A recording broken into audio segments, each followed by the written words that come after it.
हटली ना तर शिवसेनेची भूमिका सरकार एक सरकार शिवसेनेची काय भूमिका आपली सांग भूमिका का असेल? संध्याकाळच्या वेळेस सरकार कायदा सरकार म्हणून गोळ्या घालण्याचं काम सरकारचं नाही आहे. हे सर्वसामान्यांचं सरकार आहे. सर्वसामान्यांना न्याय देणारं सरकार आहे.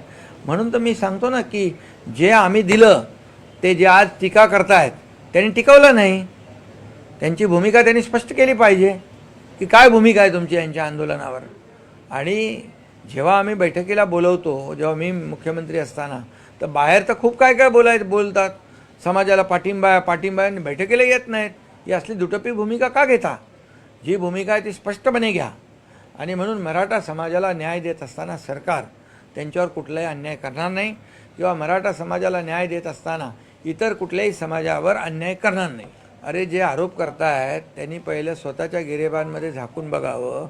आम्ही दिलेलं आरक्षण, महायुतीने दिलेलं आरक्षण ते मुख्यमंत्री असताना टिकवू शकले का?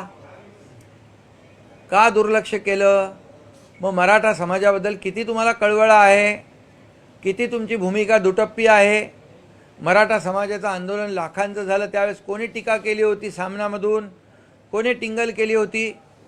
आणि म्हणून त्यांना तर बोलायचा नैतिक अधिकारच नाही आहे. त्यांनी तर ते आरक्षण टिकवलं नाही जे देवेंद्र फडणवीस साहेबांच्या काळात दिलं गेलं होतं. आणि त्यानंतर ते आरक्षण रद्द झालं. मी मुख्यमंत्री झाल्यानंतर महायुतीने आम्ही पुन्हा 10% आरक्षण दिलेलं आहे. जे आम्ही बोलतोय ते करून दाखवतो. बोलायची पण हिंमत दाखवतात का ते?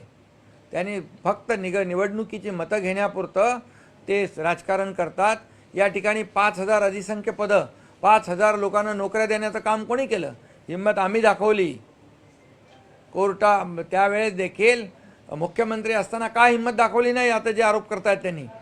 आणि म्हणून त्यांनी आमच्यावर बोलण्याचा नैतिक अधिकार त्यांना नाही. ते सपसेल या मराठा समाजाच्या न्याय हक्कामध्ये अपयशी ठरलेले आहेत.